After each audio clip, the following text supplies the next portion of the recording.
Hi, Shiva Rajaya here from vitalcoaching.com. We are talking about coupling dynamics, and the topic for this video is how to offer challenging feedback. Sometimes there is something that is happening inside of you in the context of your relationship that you're not really happy about. So the tendency is going to be in a reactive mode.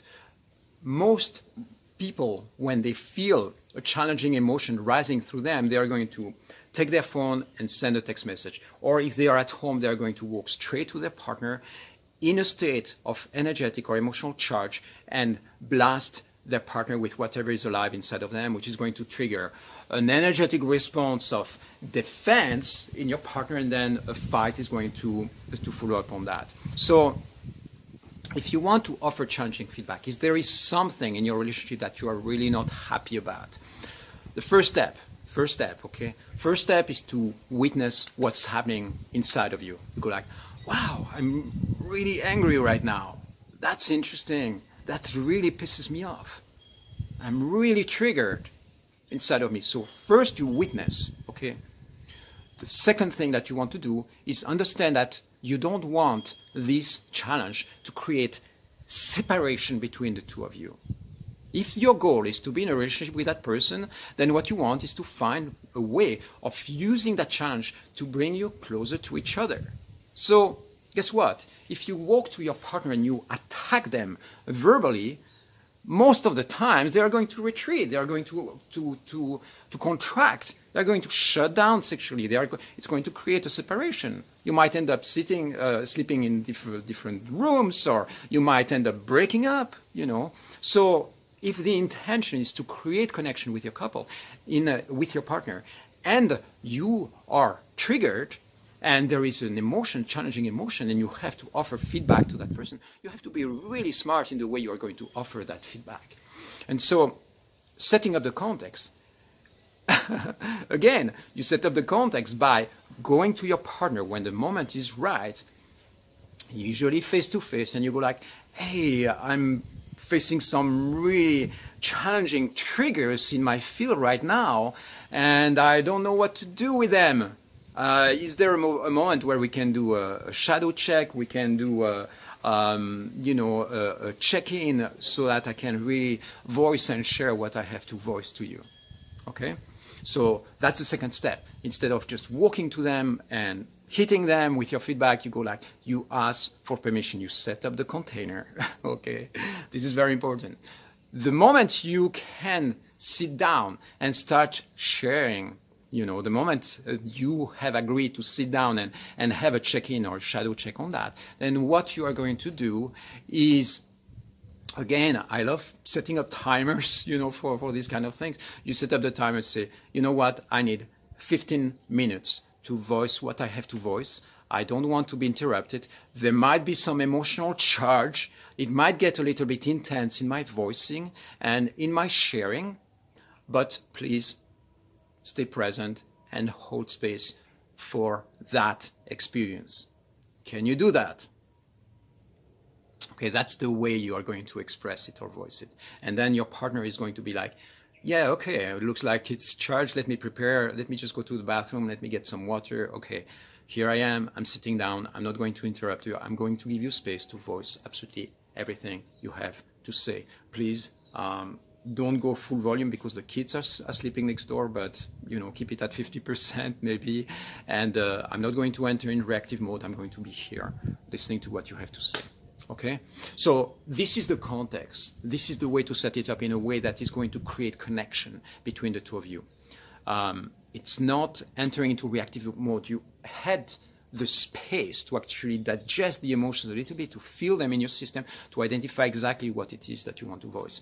Once you open the space to actually voice what is alive in you, what I want you to do is very simple, is that the first thing is that you have to be very clear about what you want to say.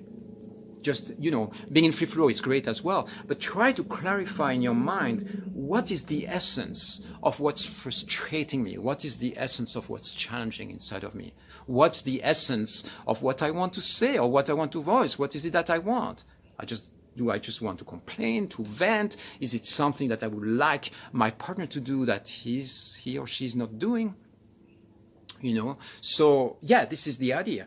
And once the challenging feedback is being shared, then you just come back, pause, both of you thank each other. Thank you for voicing your truth. Thank you for being real. Thank you for giving me the space to actually express what was real inside of me. And yeah, I feel much better now that I voiced what was alive inside of me. So the partner who is receiving the feedback, I'm going to give you another video on how to hold space, but basically what you want to do is be in a state of energetic, emotional gratitude for that person having voiced what they had to voice. Gratitude for voicing. Thank you for voicing. I hear what you are saying. Let me take a moment to pause and reflect and integrate what you just said. This is a big piece. I feel really, my body's trembling right now. I'm receiving it from a place of, but really grateful that you voiced what you had to voice. So when you are sharing from that place, it's really, really powerful because you voice something that might have a certain degree of emotional intensity, but you didn't disconnect from your partner in the process of sharing. You went and you take a shadow dive, you go into intensity, but you stay present and connected. And if you were doing that sharing after a party, driving, on the highway, etc., you're not present. It's not the right time. It's dangerous to do those sharing at that moment. So the challenging feedback, you want this to happen within this secure context. And your partner might be like, you know what? I hear what you're saying and I have no solution for you. I'm happy that you voiced what you had to voice and I've got nothing to add. I've got nothing to say. I don't know what to say. The things that I'm doing them because I love doing them and I'm not going to let them go. For instance, that might be a possibility. Or you might be like, you know what? I can see why you're triggered. I can totally see what I did wrong in that situation. Let me amend that, and in the future I'm going to behave differently. I will do my best to actually shift that behavior because you've got a point. Thank you for sharing your feedback. Okay? See, these are positive, powerful access points into evolving your relationship, evolving yourself, receiving the feedback, and then turning that into a positive challenge and opening experience. Something else, when you are sharing the challenging feedback, is that you can measure how much intensity, how much fire, how much aggressive energy you want to implement in your sharing. Are you supercharged? You are like, fuck you, Jesus Christ, I cannot believe you did that again to me. This has been a pattern for the last 10 years of our relationship and it keeps on coming and I feel abused, I feel neglected. I'm really angry with you right now. Okay, this is like a charge, it's maybe at 60, 70%.